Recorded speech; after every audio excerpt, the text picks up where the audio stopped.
Hello and welcome back. This is Jacob with the final narrated recording for the Nearl Light event. And yes, I'm also doing a recording for the Hibiscus Diary, because why not? It's a different view on some things that were happening in the background that only get mentioned from the point of the story. But anyway, this is gonna be just one video going over all 4 parts. They're pretty short, so it shouldn't be a long video, I hope. Anyway, let's begin. This is Hibiscus Diary Day 4, recorded on the 27th October 1097.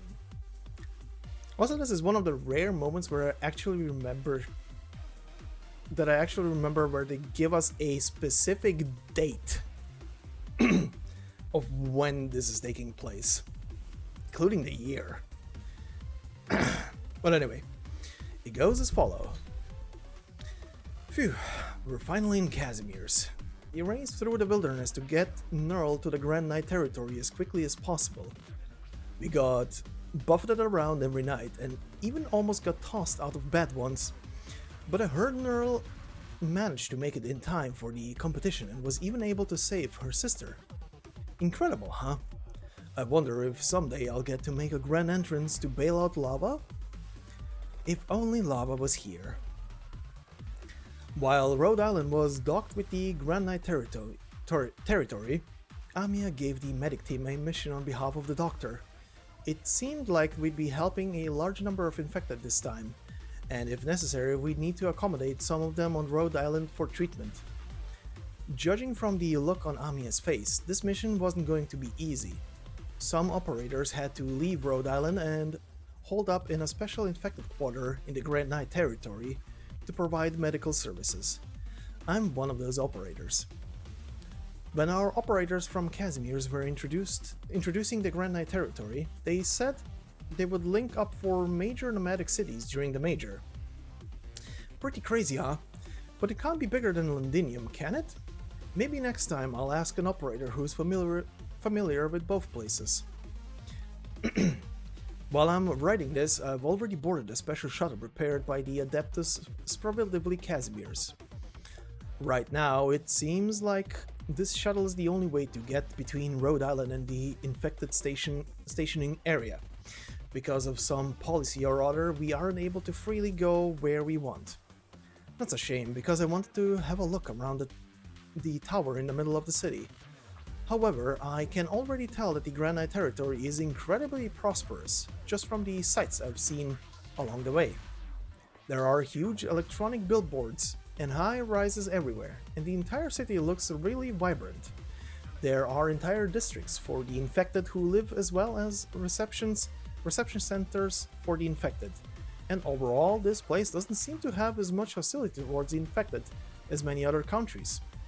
I heard that the infected are able to become knights here, and famous infected knights can even gain considerable renown and status.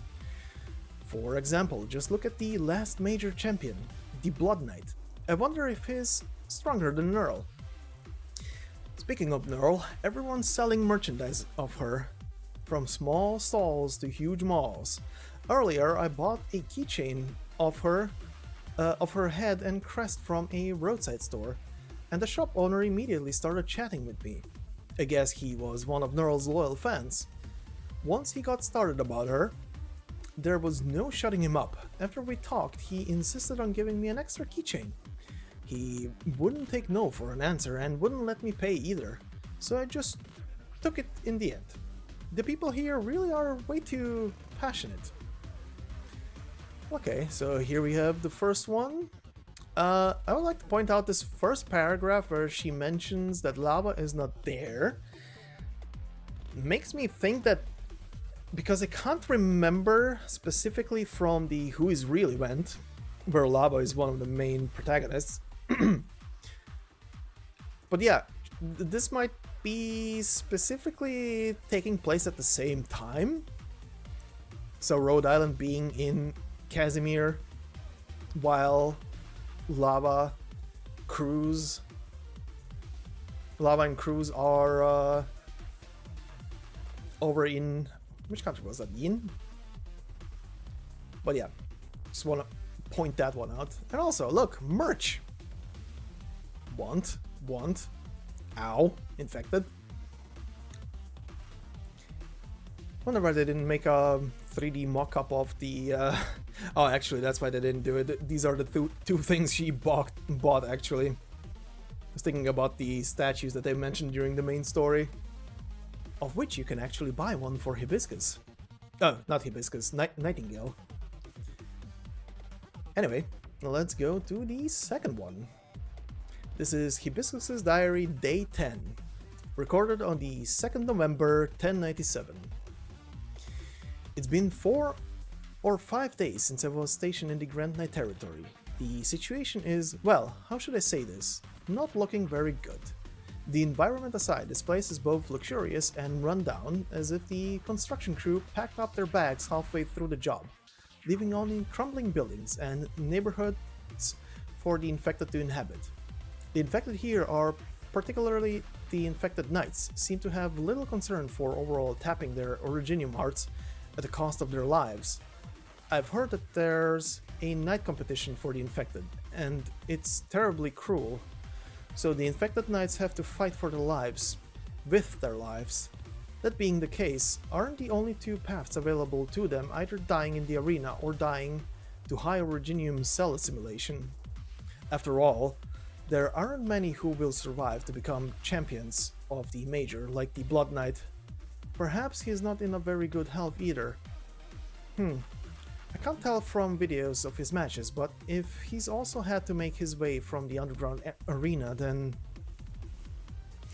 The way the medic team has divided up its duties is I'm primarily responsible for assisting Shining and Nightingale here.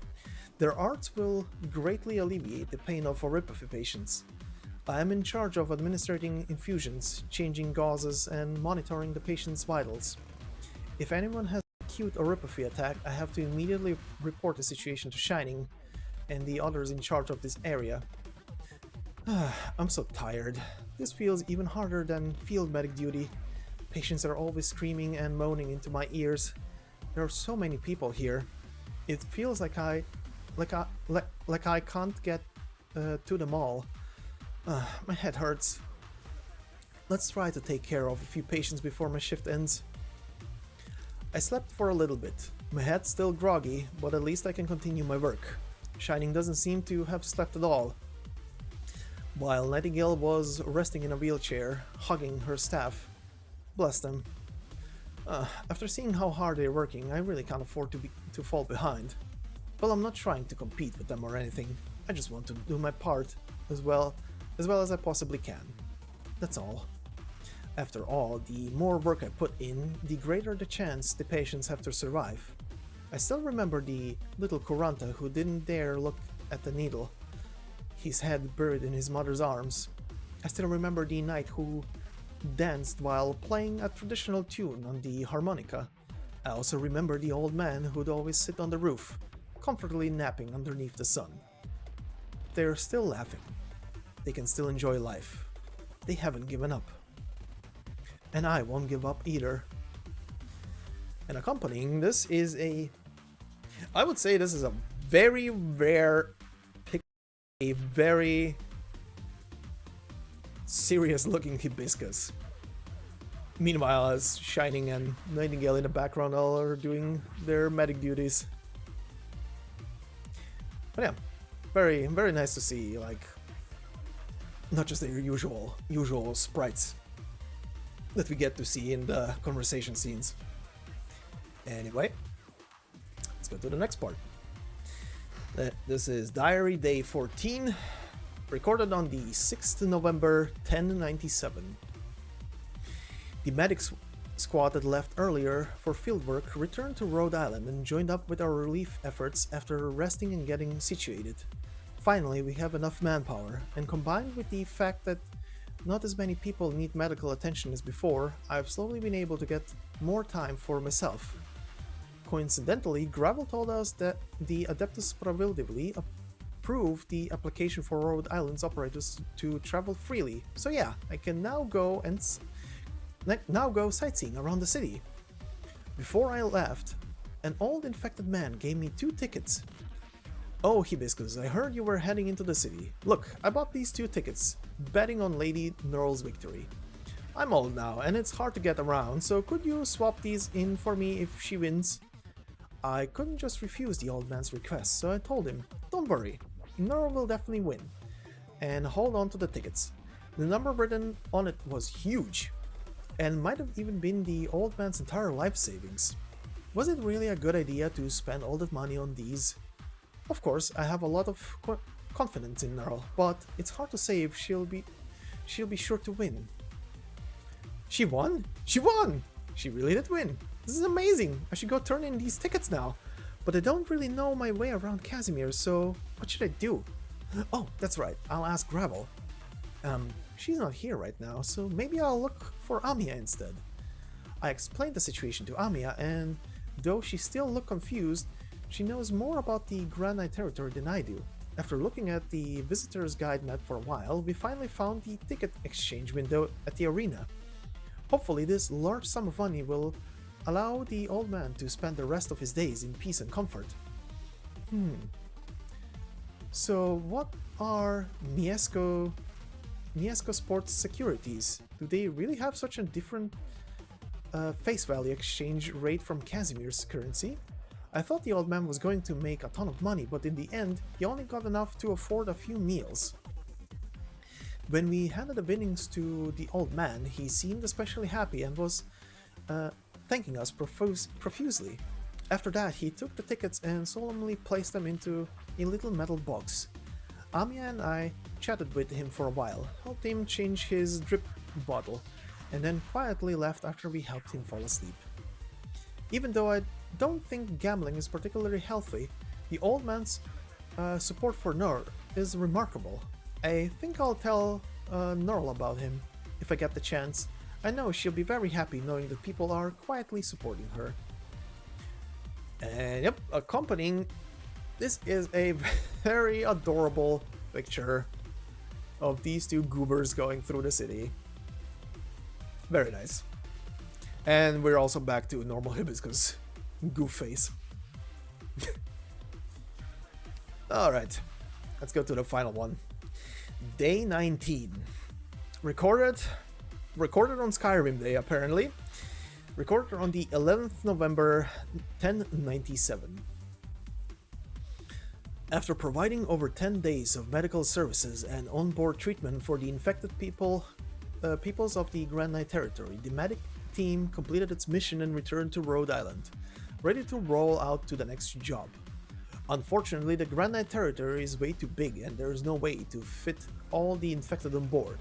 But after Nearl won the championship, she chose to stay behind to help Rhode Island establish a Casimir's branch office, and at the same time promised to the doctor that she'd do her best to provide a sanctuary for the infected in the Grand Knight territory. Nearl said that if Rhode Island ever called upon her, she'd return no matter what. But since we're going to be separated for the time being, I can't help but feel a little sad.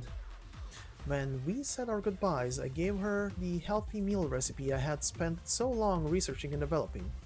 Hopefully this little gift will be able to help her ever so slightly, and I sincerely wish Nearl luck in her work in Casimir's. Oh, right, I told her about the old man. She said she'll go visit him if she gets the chance. I wonder how he'll react when he sees his idol in person. He's gonna have a heart attack, I'll tell you that. The Grand Knight territory. How should I put it? Even up until I left, I still didn't fully understand the city. It's very different from any place I've ever been to before. Every 3 years it merges with 3 other cities to form the supermassive Cavalierarchy Alliance, and the primary purpose of this merger is to hold the knight competitions. After the merger, the 3 cities combine seamlessly with the capital. Communication, business transactions, and transportation all flow together without obstruction. A feat that would be completely impossible in Victoria. If anyone tried to merge a remote city such as the Toron or Lindon with Londinium for even a second, the aristocrats would be furious. In that respect, Casimir's is truly remarkable. Unfortunately, nothing is fundamentally different about the way the infected are treated. I snuck off to watch the Infected Knight competitions. It's a life or death battle with no escape. The audience seemed really happy, but the bloodlust in their eyes was a bit scary. When will the Infected Knights, just like the normal knights, be able to fight fair and square in the arena under the protection of the law? If only one day the infected and the non-infected could join hands and play together in the park.